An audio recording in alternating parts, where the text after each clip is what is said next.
Hi, everyone, to the first episode of our new show. It's called Two Arab Journalists and One Levant. It's two of us. This is Natasha Tynes from Amman, currently in Amman, Jordan. And we have veteran Palestinian journalist Daoud Kuttab joining us from Jerusalem. Hi, Daoud. Hi, Natasha. I'm so excited. This is our first show. Just quickly about our show. So we're two Arab journalists. Daoud and I have known we've known each other for, over 25 years. We moved countries, we moved around, and I always considered Daoud a mentor. And now we came up with this idea that we were going to look at the news. Usually I'll be based in DC. He's based between Jerusalem and Amman. And we're gonna see how the Middle East is being covered either in the Arab media or the Western media, in social media group, in WhatsApp group and others. And we're gonna chat, we're gonna talk about it, see what's happening, what's the coverage, and how it's gonna affect the lives of people in the Middle East and people around the world. So I'm really, really excited. It's really exciting for me, Natasha, because you're younger and you know how to manage all these internet issues. I hope that we can complement each other from different backgrounds, but also in similar backgrounds. And I love this idea of two Arab journalists from the Levant. I will be doing more about Palestine, but also I'm living part of my time in Amman, so I can also do some of the local coverage of Middle East issues. And let's see how it works out. Great. This is our first, it's called a pilot episode. I see people are already joining. My friend Derek. Hi, Derek. And Stefano. Hi, Derek. So we'll leave a few minutes at the end for questions as well. So feel free to ask questions. So this is our first time. So be easy on us, everyone. All right. So Daoud, how are you? How are things in Jerusalem? Today I was in the Old City. I saw Bishop Imad Haddad from the Lutheran Church, and he was quite upset, and the situation is really bad. The pressures on the church, on Christians, on the community, it's really bad. And he himself is having a hard time because he's a Bethlehem resident, so he doesn't have permission for his wife to come and live in Jerusalem, so he has to get permissions for her. It's really a very difficult situation. Plus what, we've all been seeing, the attacks are now being more documented. So now people around the world know about them, but we've known about them for a long time. Just now the world is waking up. Yeah, sorry to hear about that, Daoud. But for those who don't know what happened, I'm just going to go briefly and say, and I'm going to try to share some pictures. This is the first time trying to share pictures, so bear with me. So for those who have not been following, it's been really big news, at least here in Amman, Jordan. It started picking up in the US media the past 2 days. So what happened is on April 28th, near in French nun. A French nun who's an archaeologist working for an Israeli university attacked. Correct. She was attacked. She was walking and she was attacked, and it was documented on video. And before the documentation, allow me to interrupt you. The first news we heard came from the church. They showed a picture, a half picture of this nun with the bruise on her right side. That was the only thing we had information. And it seems that the pressure from the French government, from the churches, from everything, forced the Israeli police to release a video. Apparently they've seen it because there's about 800 cameras all over Jerusalem, especially in the Old City. So they have cameras every spot, fearing of Palestinians, not worried about Jews attacking Christians. But they had the video. And so apparently for some reason or another, we don't know whether it's somebody's trying to embarrass Ben Gvir or whether it's because of the pressure, because they arrested this guy. They showed the video with the faces covered of the attacker. Oh, wow. Oh, I didn't know that. So they only showed the video after the image appeared. Yes. Okay, so yes. I'm going to try to show that image here. I think, it should show here. So let me try to use... The full face doesn't tell us who she was because they're trying to protect her. So as you can see, that's the only picture we had. It's the only picture we had until the Israeli police issued the video, which maybe you can show now. I don't know.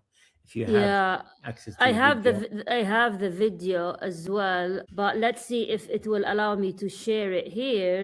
But The video that you will show, I mean, I'll try to walk you us through until you show the video that shows a man. It's actually taken from behind the Israeli man who did the attack, and he's running after this nun who is not suspecting anybody coming from behind. The very cowardly yeah, act, actually. Here we go. yeah, here we Okay. go. So let me see if I can show the video. You should be able. Oh well, there's an ad. Let's wait for the ad, but that's I think okay. Let's skip ad, and here is the Anyway, video. so the visual, Here is the video. there she Yeah. is. He pushes her from behind and walks back, and you see a man coming with a white shirt, looking at it, doing nothing, and he stops. And then this Israeli guy comes again, and he will kick her and tell her, he was saying telling her, get out of this country. Why are you in our country? As if Israel doesn't allow Christians to be there. So to me, two things are important. First, this is the first time that I know that the Israeli police actually releases a video of what's happening. They apparently must have hundreds of videos like this that they've never shown, but their hand was, I don't know, forced on them because of the release of the picture of the nun, and they were forced to issue the video. Second thing that we need to talk about is the guy watching. I remember the story my father was a pastor, of the Good Samaritan, where the man was going from Jerusalem to Jericho and he was robbed. And people came by, including a Jewish rabbi, and they walked by. They didn't even pay attention. And it was the enemy of the Jews, the Samaritans, who actually came and helped him. So we have this actually Good Samaritan story happening in Jerusalem with a Jewish guy watching, doing nothing, and somebody else, we don't know who they are, intervening and stopping him. Finally, after all this happened, the Israeli police said that they arrested this guy. We will see how long he will stay in jail, if he's in jail. And, the situation in Jerusalem has really deteriorated, especially in the last year. We've really seen a continued upscale of attacks because there's no accountability. Nobody's paying attention. And on the other hand, Netanyahu is saying Israel is the best country for Christians to be in. We protect them and help them, and they are thriving. And you see what is happening now. This is not the first incident. Let's just go back a few incidents. Just in the last month, you had the patriarch. The patriarch of the Latin Catholic Church was not allowed to hold Palm Sunday services in the Church of the Holy Sepulchre, where Christ was buried and rose again. 3 people, but they kept on saying, it's for security reasons in case a rocket comes. But the Israeli court allowed up to 50 people to attend any event. And here, 3 people, the patriarch and 2 others, were supposed to come with a video camera so people can watch the Palm Sunday around the world, and they prevented them. Of course, there was a big scandal, and the Catholic Church and the Pope intervened, and then next week they allowed them in. But then another incident happened, which is called Sabti Nur, or Good Friday, where again Israeli police beat and attacked the worshippers trying to come and attend this holy day. And then we had the picture in South Lebanon. I don't know if you have the picture. You could show them. Yeah, I have the picture. So what happened in South Lebanon, if for people who are watching or listening, is an Israeli soldier. Let me see if I can find the picture. Smashed a cross in a Christian town in South Lebanon, as you can see here, and this caused an uproar, at least in the Arab media. And actually, this caused the Israeli government had to issue a statement saying that they arrested the soldier who smashed. Natasha, if I can interrupt, they did 2 things. Found another statue with a cross, and they put it up. They paid money to put up the statue. Then they arrested the guy, but they also arrested the cameraman, the person who took the picture. They arrested him. Now, why was he arrested? He didn't do anything wrong. He filmed it. The fact that who was he? Was he an Israeli soldier? They're both Israeli soldiers, IDF soldiers. Okay. And I suppose they arrested him not for taking the picture but distributing it because it's a bad picture. But it's what the video, if it had not been found and put on social media, nothing would have happened. Nobody would have been arrested. Nobody would have happened. But the camera person was punished because he embarrassed Israel. Not because he did anything wrong, but because he embarrassed Israel and because he put it on social media, which is, I don't know what the crime of putting something on social media. It's maybe incitement for violence or something. But he was punished for publicizing what happened, and that in itself is amazing. It's amazing that happened. So what is happening? I mean, looking at the numbers, and I did some research, and I read the article that you wrote on Substack as well. So there is an increase, 40% increase of attacks in Christians in the West Bank and No. It's in Jerusalem and Israel. It's other than the West Bank. Other than West Bank, okay. Resting, I think you're talking about the resting the 40% increase. Yeah. It's 155 documented cases of attacks against Christians in Jerusalem and Israel. Yes. In 2025 alone, which is a 40% increase. So what is happening? What caused the increase? 40% increase is a huge number. It is a huge number, and it corresponds to the fact that the most racist government in the state of Israel, in the history of the state of Israel, is now running the show. The settler, we call it the settler cabinet, with Ben Gvir is now the most racist man, which the Likud party of Netanyahu refused to put him on their list because he's so bad. He created a movement or party, won in the elections, that didn't win many seats, 4 seats out of 120, but he became he allowed Netanyahu to become prime minister because he needed 61 seats and he had 4, so he was enough to get Netanyahu into the government, and as a reward, they made him the minister of police. So he's the minister of police, and as a result, the police started basically ignoring the attacks. There was no accountability except when there's visual documented cases like the cases of the nun and the South Lebanon story, then they had to do something. But in general, there was a lot of attacks happening, the increase in attacks, because there's no accountability. Nobody has paid a price for everything that we are talking about. The prevention of the bishop, the patriarch, nobody paid price. The attacks on people in Good Saturday, nobody paid attention. Nobody paid attention to 156 attacks that you mentioned, which I am sure, now that we know that the Israeli police has video, they have plenty of video of these people. But since it was not known to the rest of the world in a documented way, they got away with it. And that's really what's scary. So why attacks on Christians? Like what is so triggering about being a Christian in Jerusalem and Israel that would make a passerby? What is the trigger that you see and then you go after? Like why attacking Christian? Look, in Orthodox Christianity, in some of the Orthodox religious Jews, they hold Christians accountable for whatever happened in the Holocaust, and the fact that the Catholic Church, especially and others, paid no attention to the suffering of Jews in Europe. And of course, they dislike religiously Christians. And as a result, there's a very bad tradition, which is, and it is increasing now, whenever they see a person with a cross, they spit.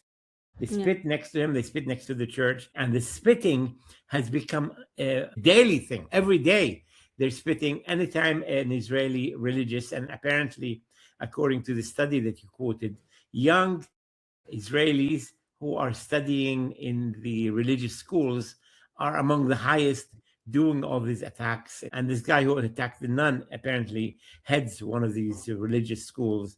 And so there's now, they keep talking about Palestinian curriculum, but now we see that there's a lot of Israeli Jewish curriculum that is anti-Christian and anti-Arab and anti-Palestinian.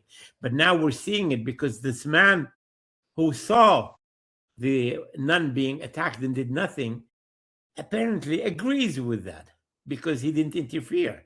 And how does he agree? Because they're brainwashed into thinking and to believing that Christians are, they are not acceptable, that they believe in Christ, and because the Jews believe that Christ didn't come back, the Messiah, they're still waiting for the Messiah. So the very worst part of Judaic extremism is being nurtured by these Jewish synagogue schools. And we're seeing now the result of these young teenagers and older ones who are attacking Christians or people with signs of the Christianity. They don't know, any average Palestinian Christian, they don't know that he's a Christian. But a nun with a cross or dressed as a nun or a priest are attacked. And of course, also the places of worship. And, the problem is, it's not just the attacks on Christians. We are witnessing a genocide in Gaza. We're witnessing attacks also on the West Bank. There's the town called where the Jewish settlers are regularly attacking them. So we're not talking about a one-time incident. We're talking about a situation that is continuing over and over. And there's a trend here. It's not a one-off. It's a trend that is happening every day. And we're not seeing a one-off, but we're seeing a trend of people attacking Christians for extremist point of view because they're not being held accountable. But the worst part is that also, until this moment, the man who attacked the nun in a very visible way and kicked her and asked her to leave the country, Netanyahu, the prime minister of Israel, has not spoken, has not apologized, has not condemned what happened. He has not apologized. So the political faction, the politicians are giving, okay, maybe they arrested this guy in a few weeks, they will release him. But there is apathy from the government, and there is no accountability. And as a result, these attacks are continuing because nobody's being held accountable. At the same time, Netanyahu says Israel is the best country for Christians. And again, the problem is not just the Christians. The problem is Israel is attacking Palestinians, whether Christians or Muslim or agnostics, in Gaza, in the West Bank, in Jerusalem. And this is happening over and over, and nobody is being held accountable. Okay, so correct me if I'm mistaken, but I think Netanyahu issued a statement against the soldier who smashed the cross. But not the nun. Okay, so why do you think Netanyahu, he condemned it, the Israeli government condemned it, so why the one in South Lebanon and why not in Jerusalem, and why now? Is it because all over social? Okay, yeah. One is the people who attacked the cross in South Lebanon are IDF soldiers. Okay, so they are under. He's the chief, commander in chief. So they belong to the army, which he is a commander of. This person who attacked the nun is not a member of the army. So maybe he doesn't feel like he's responsible for every Israeli who attacks every Palestinian or Christian or nun. So that's one reason. The second reason is that Israel is illegally in South Lebanon. They are being attacked by the Aoun president saying, get out of Lebanon, you're destroying the villages of Christians. And he's trying to say, no, we are not attacking Christian churches. They are trying to say that although a Christian priest was killed, and a number of churches have been documented. So this was a gruesome picture and video, and done by an Israeli soldier, which is in the command. He's under his command, I think. See. So what does that mean for the future of Arab Christians or Christians in the Middle East? They're already like I'm in Jordan, I'm an Arab Christian myself, and the percentage is 5% and it's dwindling. People are leaving for many reasons. But what does that mean? Are we gonna have a Middle East with no Christians? Is that where the future is headed? Well, you're right. Palestinian Christians used to amount to 20% of the Palestinian population. Now they're ranging between 1% to 2% in Palestine. In Jerusalem itself, the numbers are really very low. So yes, it's not that Christians are the only ones who are leaving. When there's war and there's conflict, people always leave. The reason why more Christians are leaving is because normally Christians work with tourism, work with churches, Western churches. So they have connections. They can ask their friends to sponsor them if they go to the States or to Europe, they go to study. Even parents, I know my friends, parents whose children are studying in Western countries are telling their parents, don't come back. The parents are telling their sons, because maybe the parent runs a business or they own property, so they can't leave, but they don't want their children to return, which is unusual. Usually a parent wants their child to return, but they're saying, don't find your future abroad. We'll come and visit you and see our grandchildren. It's a really sad situation, and it's getting worse. As you said, it's getting worse. Very few Christian places, even though we just had municipal elections in the West Bank, and the Palestinian government, the president, actually created a decree that allows, mandates that cities like Ramallah and Bethlehem, Beit Jala, Beit Sahur are mandated to have a majority in the city council, and the mayor has to be a Christian, even though they're no longer the majority. So the Palestinian government is trying very hard to strengthen and to help keep the Christians, because many people call us the salt of the earth. The Christians are a strong part of the Palestinian community. They're active in social areas, in education, in higher education, in media, in arts, in films, and so on. And so the Palestinians are an integral part historically of the Palestinian community. And the Christians in Palestine date back to the time of Christ. Sometimes the Americans ask us, when did you convert to Christianity? I said, we didn't convert to Christianity. Christ and the first Christians came from Jerusalem, and we're part of that community. And again, people always mistake, and they say, well, Jesus was Jewish, and we say Jesus was Palestinian. And, it can be both.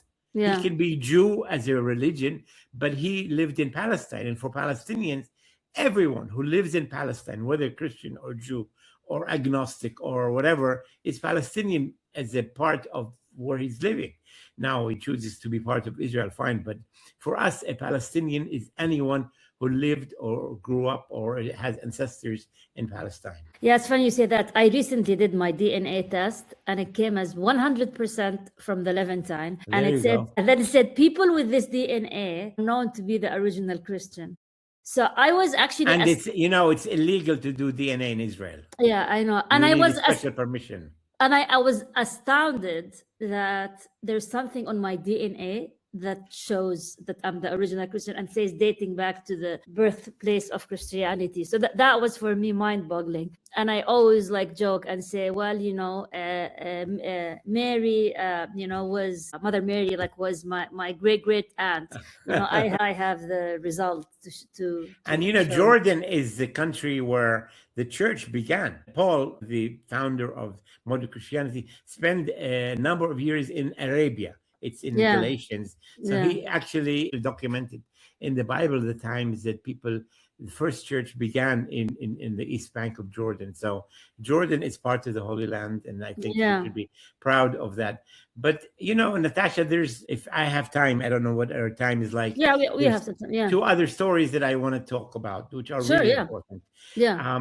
There's a Palestinian, when October 7th happened, Israel withdrew the Qurans and the Bibles from all the prisoners. Okay. So, there are Palestinian Christians who are in jail. One of them has been in jail for 2 years without being charged, which is called administrative detention. And since he was imprisoned, he's been asking his lawyer to ask his family to appeal to get a copy of the Holy Bible. Okay. He doesn't have a Bible. He asked that the priest come and give him the Last Supper to, take a confession. The Israelis have denied him getting a Bible, denied him getting a priest to visit him. A month ago, or 2 months ago, a legal organization applied to the prison where he's in, and they said no. Then they applied to the National Prison Authority, and they said, yes, he can get the Bible, but not the priest. And this was about a month ago. Until now, he still didn't get his Bible. So, if American Christians, especially these American Christian Zionists, know that Israel is banning a Christian Palestinian from getting the Holy Bible, I don't know what they would do. I don't know what they would act. This is the most basic. In fact, in Israel, criminal Arabs are allowed the Bible. But political prisoners like Rami Fadayel and others who asked for the Bible, who are in jail not because they've committed a crime, they're in jail administratively. They're not tried. They've not been charged. So that is one case. The other case that I want to talk about is that there is a campaign going on in the U.S. and all over the U.S. churches. They're sending postcards with greetings to Palestinian female prisoners. Postcards from Michigan, from different parts, with a picture of the city or state, and with hello and whatever, and to whatever her name is, and Damon prison, the prison where all the women. 1,000 postcards have been sent. Not single one of these postcards have arrived to these women, prisoners. So the simple thing like getting the Bible, like being visited by a priest, like getting postcards from people who are just saying hello and showing solidarity, have been barred from Palestinian Christian prisoners.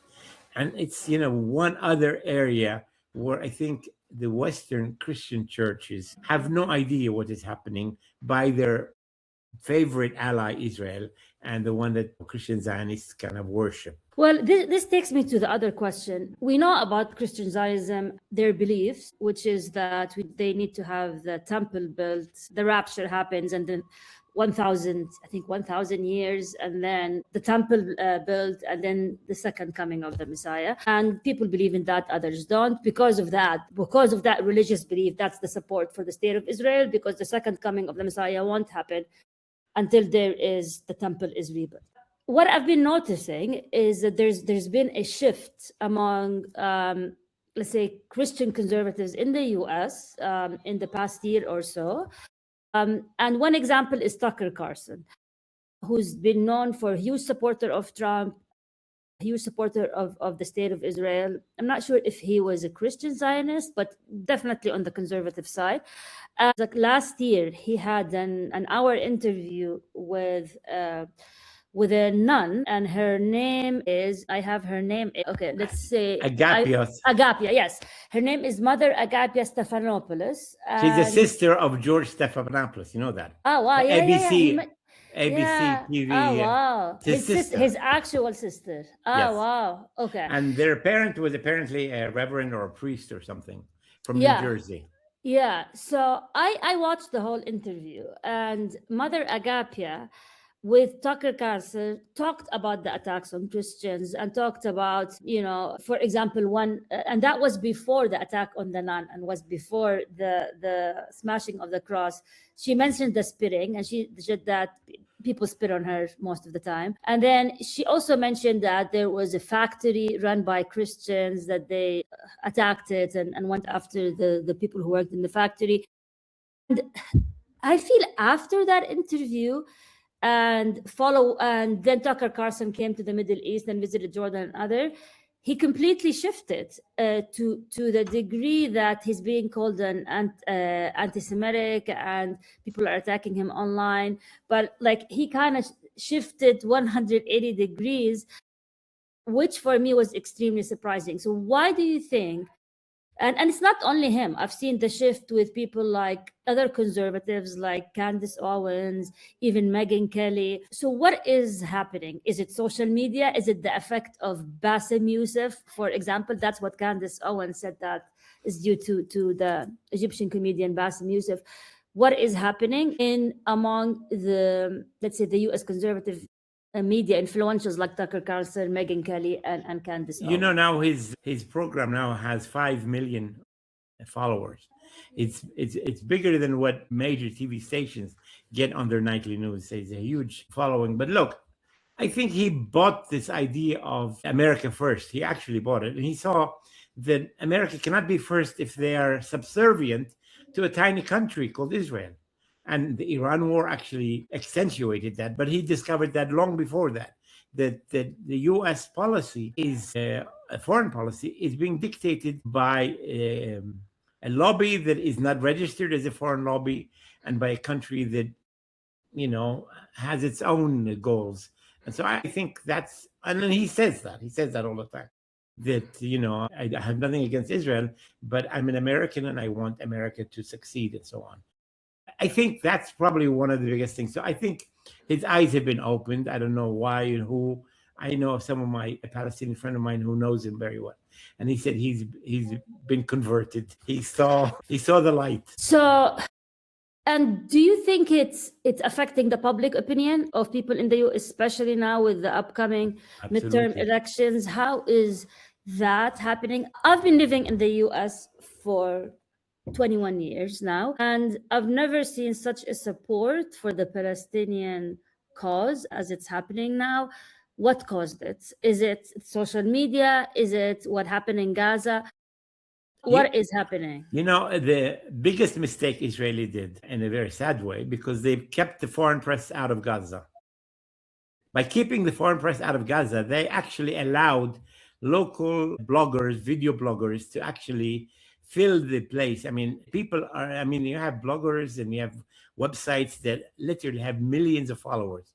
And young people especially, but everybody else, is seeing video. I mean, they're seeing, it's not spin, it's not somebody trying to tell you what you don't believe in. They're seeing actual, natural, raw material videos. And video is very powerful. And you can't lie videos. You can, I suppose you can do AI, but they've been seeing video streaming all the time. And I think that has been the biggest source of change in the world.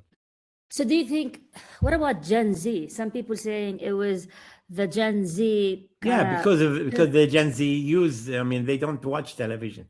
They don't watch world news on ABC or I don't know what, Meet the Press. They look at their TikToks or they look at the Instagrams or whatever. And in there, I think the Palestinian voices have done very well. So since we're both journalists and we focus on the media and we do media analysis, where does that leave journalists as their traditional role? I mean, you're saying that their biggest mistake, they did not allow journalists, they let the people actually. So do we even need journalists now? And how is the role of journalism now changing in conflict areas like Gaza or in the West Bank and other places? Well, I think we need to adjust, and that's why I agreed to work with you, because you're much smarter than me on reaching the Gen Z and others. And so I think people still need good analysis. I think the people who need independent voices, and I think journalists can capture and can summarize issues in a very smart way, in a very short way. And I think journalism is still necessary, but I think a different kind of journalism. I think legacy government control, now we're seeing CBS is being controlled by pro-Zionists and Israelis, and now they want to buy CNN and so on. And I think there is a role for journalism, but it's a different role. I think the role is more to analyze and more to give back behind the scenes, I think, to give context, because I think raw material doesn't give you context. It gives you drama, but not context. So I think we have to do much more. I think Substack is one of the places where I think we can do a lot of that. Yeah, I mean, I feel like we can conclude by saying maybe independent journalism is the future. And you mentioned Tucker Carlson, who's independent, who was fired from Fox News, and now he has 5 million followers. And journalists are setting shop on Substack. Mahdi Hassan is another example. So maybe the future is actually independent journalists, and with platforms like Substack, it's helping them monetize.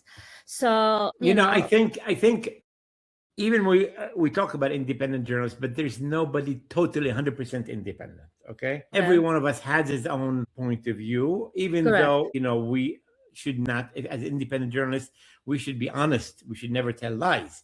But I cannot say I'm a Palestinian journalist and I'm totally independent. I'm not. Okay. But I'm honest. I will never tell people a lie, but I can explain issues from my perspective, and the listener can also listen to an Israeli and an American, and then they can collectively make up their mind instead of one media outlet deciding what you should understand and spinning it in a particular way. They can get raw material from me, raw material from you, from an American, and then they can make up their mind. Great. I mean, this was great, Dawood, and thank you everyone for joining us. We have a few minutes for questions. If anyone has any question to ask about the situation of Christians in the Middle East, about independent journalism, Dawood is here, so make sure to ask him. He's a veteran journalist with a lot of experience. Thank you, Derek, Stefano, and Fernie, and Rami Khouri is a mutual friend as well. Hi, Rami. And so, feel free to ask any question, and if anyone, we're gonna share the replay as well. And it will go for anyone who's subscribed to our newsletter. So if you're not subscribed, make sure to subscribe to our newsletter, to Arab Journalist One Levant, and so that you can get updates on the show, what's happening, and what are the topics. If you have any suggestion for the topics, please feel free to send them along. And we will be live, inshallah, hopefully, all is well, every Monday at 7 p.m. Amman time and 12 p.m. Eastern time. Next week, I will be in DC, and you will be where? In Amman. So I'll be Probably I might be in Amman, yes. Yeah, you'll be in Amman. Okay, so this is why I will provide the DC the DC suburban mom perspective, and you'll provide the Amman perspective. So thank you for joining us. Clary just joined us. Yeah, we'll send the replay. And for anyone who joined us, thank you so much, and we look forward to seeing again next week. Same time, 2 Arab Journalists, 1 Levant, and until we meet again. Thank you so much. Take care. Bye-bye. Salam alaikum.